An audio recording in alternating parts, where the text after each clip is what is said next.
ब्रह्म से शिव बाबा पधारे, बोलते ध्वनियों। ब्रह्म से शिव बाबा पधारे, बोलते ध्वनियों। ब्रह्म मुख से मधुर वाणी, बोलते ध्वनियों। ब्रह्म से शिव बाबा पधारे,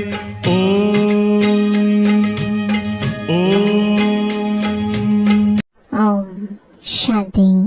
आज 24 जुलाई 2024 बाबा के महावाक्य है, मीठे बच्चे, बाप से होलसेल व्यापार करना सीखो। होलसेल व्यापार है मनमना भव। अल्फ को याद करना और कराना, बाकी सब है रिटेल।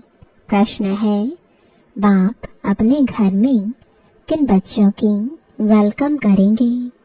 उत्तर है, जो बच्चे अच्छी रीति बाप की मत पर चलते हैं और कोई को भी याद नहीं करते हैं, देह सहित देह के सभी संबंधों से बुद्धि योग तोड़ एक की याद में रहते हैं, ऐसे बच्चों को बाप अपने घर में रिसीव करेंगे। बाप अभी बच्चों को गुलगुल यानी फूल बनाते, फिर फूल बच्चों की अपने घर में वेलकम करते हैं। ओम शांति। बच्चों को अपने बाप और शांति धाम सुख धाम की याद में बैठना है। आत्मा को बाप को ही याद करना है। इस दुख धाम को भूल जाना है। बाप और बच्चों का यह है मीठा संबंध।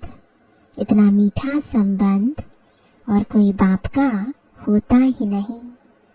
संबंध एक होता है बाप से, फिर टीचर और गुरु से होता है। अभी यहाँ यह तीनों ही एक है, यह भी बुद्धि में याद रहे। खुशी की बात है ना, एक ही बाप मिला हुआ है जो बहुत सहज रास्ता बताते हैं। बाप को शांति धाम और सुख धाम को याद करो, इस दुख धाम को भूल जाओ। घूमो फिरो लेकिन बुद्धि में यही याद रहे। यहाँ तो कोई गोरख धंधा आदि नहीं है। घर में बैठे हैं, बाप सिर्फ 3 अक्षर याद करने को कहते हैं। वास्तव में है एक अक्षर। बाप को याद करो। बाप को याद करने से सुख धाम और शांति धाम दोनों वर्षे याद आ जाते हैं। देने वाला तो बाप ही है। याद करने से खुशी का पारा चढ़ेगा। तुम बच्चों की खुशी तो नामी गामी है। बच्चों की बुद्धि में है बाबा हमको घर में फिर वेलकम करेंगे, रिसीव करेंगे।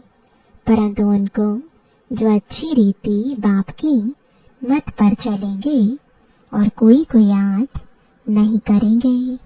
देह सहित देह के सर्व संबंधों से बुद्धि योग तोड़ मामेकम याद करना है। भक्ति मार्ग में तो तुमने बहुत सेवा की है, परंतु जाने का रास्ता मिलता ही नहीं। अभी बाप कितना सहज रास्ता बताते हैं। सिर्फ यह याद करो, बाप बाप भी है, शिक्षक भी है, सृष्टि के आदि मध्य अंत का ज्ञान सुनाते हैं जो और कोई समझा ना सके। बाप कहते हैं अब घर चलना है, फिर पहले पहले सतयुग में आएंगे। इस छीछी दुनिया से अब जाना है। भले यहाँ बैठे हैं परंतु यहाँ से अब गए कि गए।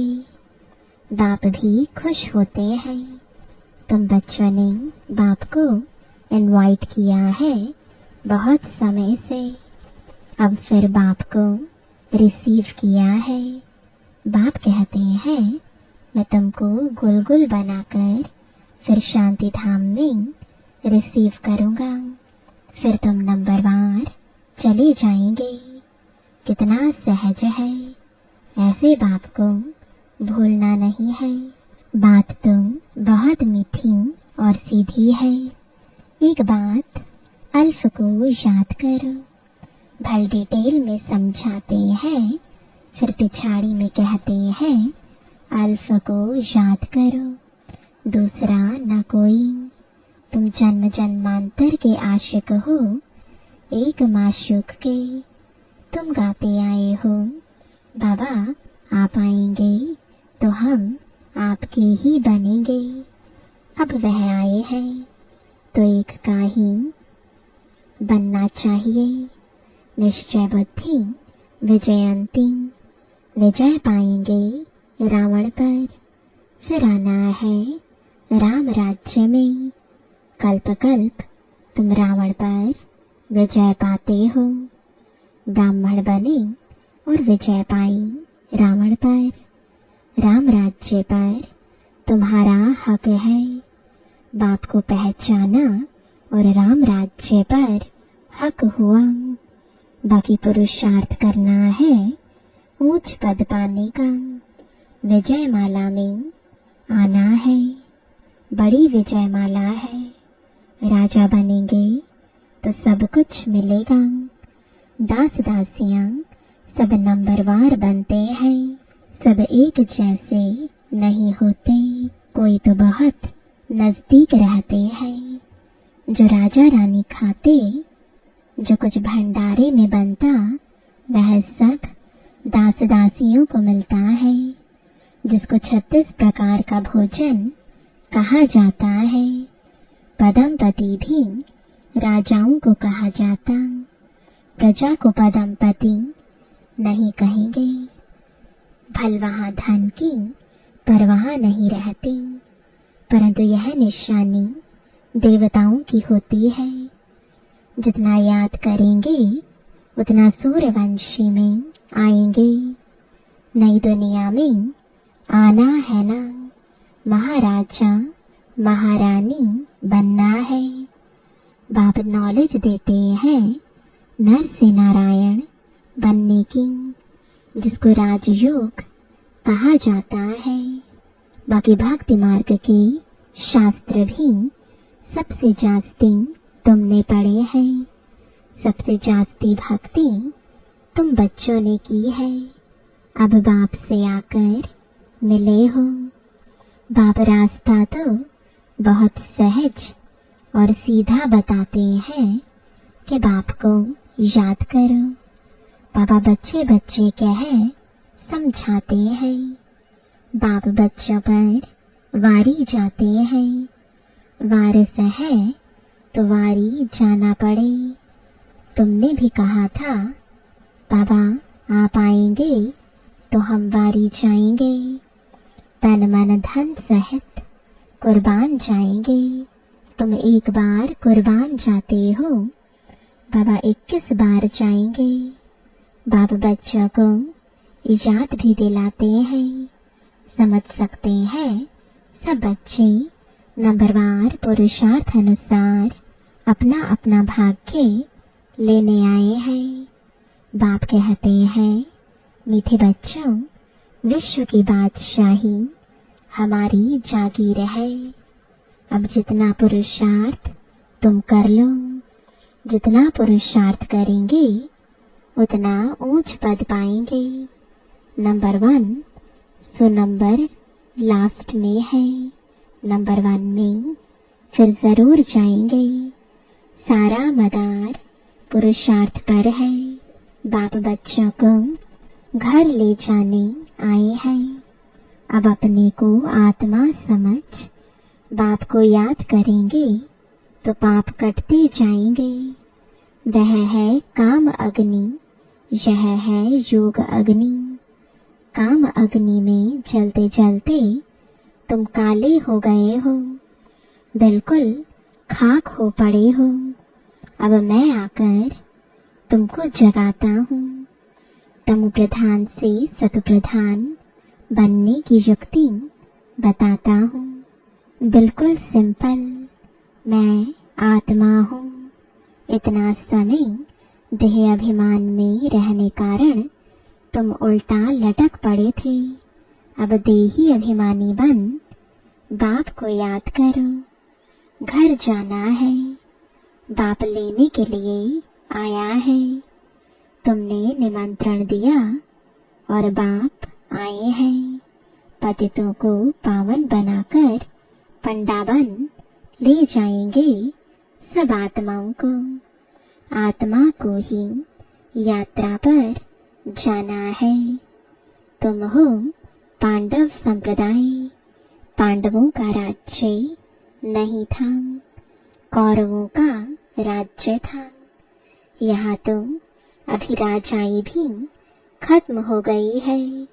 अभी भारत का कितना बुरा हाल हो गया है। तुम पूज्य विश्व के मालिक थे, अब पुजारी बने हो। तो विश्व का मालिक कोई भी नहीं। विश्व के मालिक सिर्फ देवी देवता ही बनते हैं। यह लोग कहते हैं विश्व में शांति हो। तुम पूछो विश्व में शांति किसको कहते हो? विश्व में शांति कब हुई है? वर्ल्ड की हिस्ट्री ज्योग्राफी रिपीट होती रहती है, चक्र फिरता रहता है। बताओ विश्व में शांति कब हुई थी? तुम कौन सी शांति चाहते हो? कोई बता नहीं सकेंगे। बाप समझाते हैं विश्व में शांति तो स्वर्ग में थी, जिसको पैराडाइज कहते हैं। क्रिश्चियन लोग कहते हैं बरोबर क्राइस्ट से 3000 वर्ष पहले पैराडाइज था। उन्हों की न पारस बुद्धि बनती है न फिर पत्थर बुद्धि बनती है। भारतवासी ही पारस बुद्धि और पत्थर बुद्धि बनते हैं। न्यू वर्ल्ड को हेवन कहा जाता, पुरानी को तो हेवन नहीं कहेंगे। बच्चों को बाप ने हेल और हेवन का राज समझाया है। यह है रिटेल।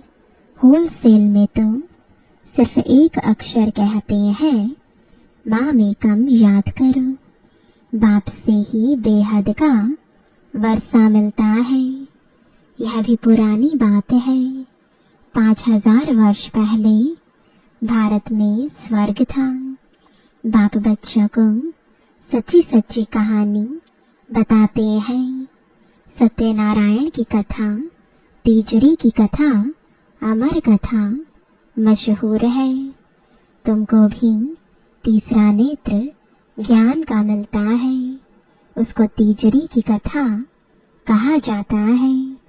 वह तो भक्ति की पुस्तक बना दी है। अब तुम बच्चों को सब बातें अच्छी रीति समझाई जाती है। रिटेल और होलसेल होता है ना। इतना ज्ञान सुनाते हैं जो सागर को स्याही बनाओ तो भी अंत न आए। यह हुआ रिटेल। होलसेल में सिर्फ कहते हैं मनमना भव। अक्षर ही एक है, उसका अर्थ भी तुम समझते हो और कोई बता ना सके। बाप ने कोई संस्कृत में ज्ञान नहीं दिया है। वह तो जैसा राजा है वह अपनी भाषा चलाते हैं। अपनी भाषा तो एक हिंदी ही होगी, फिर संस्कृत क्यों सीखनी चाहिए?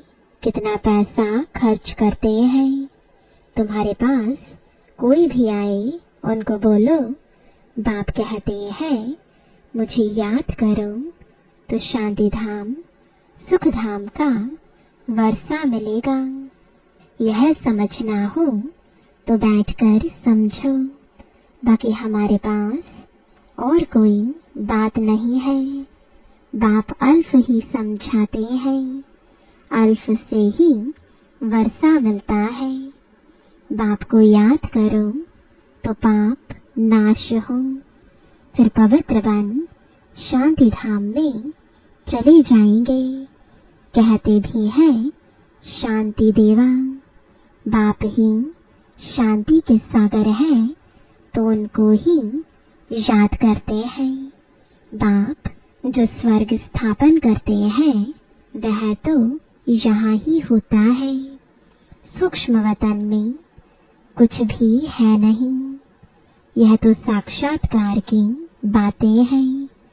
ऐसा फरिश्ता बनना है, बनना यहाँ ही है। फरिश्ता बनकर फिर घर चले जाएंगे। राजधानी का वर्षा बाप से मिलता है। शांति और सुख दोनों वर्षे मिलते हैं। बाप के सिवाय और कोई को सागर कह नहीं सकते हैं। बाप जो ज्ञान का सागर है वही सर्व की सद्गति कर सकते हैं। बाप पूछते हैं मैं तुम्हारा बाप टीचर गुरु हूँ, तुम्हारी सद्गति करता हूँ। फिर तुम्हारी दुर्गति कौन करते हैं? रावण। दुर्गति और सद्गति का यह खेल है। कोई पूछते हैं तो पूछ सकते हैं। भक्ति मार्ग में प्रश्न ढेर उठते हैं, ज्ञान मार्ग में प्रश्न की बात नहीं। शास्त्रों में तो शिव बाबा से लेकर देवताओं की भी कितनी ग्लानि कर दी है, किसको भी छोड़ा नहीं है। यह भी ड्रामा बना हुआ है, फिर भी करेंगे। बाप कहते हैं यह देवी देवता धर्म बहुत सुख देने वाला है, फिर यह दुख नहीं रहेगा। बाप तुम्हें कितना समझदार बनाते हैं। यह लक्ष्मी नारायण समझदार है, तब तो विश्व के मालिक है। बेसमझ तो विश्व के मालिक हो ना सके। पहले तो तुम कांटे थे, अब फूल बन रहे हो। इसलिए बाबा भी गुलाब का फूल ले आते हैं। ऐसा फूल बनना है, खुद आकर फूलों का बगीचा बनाते हैं। फिर रावण आता है कांटों का जंगल बनाने। कितना क्लियर है, यह सब सिमरण करना है। एक को याद करने से उसमें सब आ जाता है। बाप से वर्षा मिलता है, यह बहुत भारी दौलत है। शांति का भी वर्षा मिलता है, क्योंकि शांति का सागर वही है। लौकिक बाप की ऐसी महिमा कभी नहीं करेंगे। श्री कृष्ण है सबसे प्यारा, पहले पहले जन्म ही उनका होता है, इसलिए उनको सबसे जास्ती प्यार करते हैं। बाप बच्चों को ही सारे घर का समाचार देते हैं। बाप भी पक्का व्यापारी है, कोई बिरला ऐसा व्यापार करे। होलसेल व्यापारी कोई मुश्किल बनता है, तुम होलसेल व्यापारी हो ना। बाप को याद करते ही रहते हो। कई रिटेल में सौदा कर फिर भूल जाते हैं। बाप कहते हैं निरंतर याद करते रहो। वर्षा मिल गया फिर याद करने की दरकार नहीं रहेगी। लौकिक संबंध में बाप बूढ़ा हो जाता है तो कोई कोई बच्चे पिछाड़ी तक भी सहायक बनते हैं। कोई तो मिल्कियत मिली और उड़ाकर खलास कर देते हैं। बाबा सब बातों का अनुभवी है। तब तो बाप ने भी इनको अपना रथ बनाया है। गरीबी का, साहूकारी का सब में अनुभवी है। ड्रामा अनुसार यह एक ही रथ है, यह कभी बदल नहीं सकता। ड्रामा बना हुआ है, इसमें कभी चेंज हो नहीं सकती। सब बातें होलसेल और रिटेल में समझाकर फिर अंत में कह देते हैं मनमना भव, मध्याजी भव। मनमना भव में सब आ जाता है। यह बहुत भारी खजाना है, उनसे झोली भरते हैं। अविनाशी ज्ञान रत्न 1-1 लाख रुपए का है। तुम पद्मा पदम भाग्यशाली बनते हो। बाप तो खुशी ना खुशी दोनों से न्यारा है। साक्षी हो, ड्रामा देख रहे हैं। तुम पाठ बजाते हो, मैं पाठ बजाते भी साक्षी हूँ। जन्म मरण में नहीं आता हूँ और तो कोई इनसे छूट नहीं सकता। मोक्ष मिल ना सके, यह अनादि बना बनाया ड्रामा है। यह भी वंडरफुल है। छोटी सी आत्मा में सारा पाठ भरा हुआ है। यह अविनाशी ड्रामा कभी विनाश को नहीं पाता। अच्छा, मीठे मीठे सिकिलते बच्चों प्रति माता पिता बाप दादा का दिल व जान सिख व प्रेम से सर्वसेबल बच्चों को नंबरवार पुरुषार्थ अनुसार याद प्यार और गुड मॉर्निंग। रूहानी बाप की रूहानी बच्चों को नमस्ते। रूहानी बच्चों की रूहानी बाप दादा को गुड मॉर्निंग और नमस्ते। धारणा के लिए मुख्य सार है। पहला, जैसे बाप बच्चों पर वारी जाते हैं, ऐसे तन मन धन सहित एक बार बाप पर पूरा कुर्बान जाकर 21 जन्मों का वर्षा लेना है। दूसरा, बाप जो अविनाशी अनमोल खजाना देते हैं, उससे अपनी झोली सदा भरपूर रखनी है। सदा इसी खुशी व नशे में रहना है कि हम पद्मा पदम भाग्यशाली हैं। वरदान है ब्राह्मण जीवन की प्रॉपर्टी और पर्सनालिटी का अनुभव करने और कराने वाली विशेष आत्मा भव। बाप दादा सभी ब्राह्मण बच्चों को स्मृति दिलाते हैं कि ब्राह्मण बने अहो भाग्य। लेकिन ब्राह्मण जीवन का वर्षा प्रॉपर्टी संतुष्टता है और ब्राह्मण जीवन की पर्सनालिटी प्रसन्नता है। इस अनुभव से कभी वंचित नहीं रहना। अधिकारी हो। जब दाता वरदाता खुली दिल से प्राप्तियों का खजाना दे रहे हैं तो उसे अनुभव में लाओ और औरों को भी अनुभवी बनाओ। तब कहेंगे विशेष आत्मा। स्लोगन है लास्ट समय का सोचने के बजाय लास्ट स्थिति का सोचो। ओम शांति।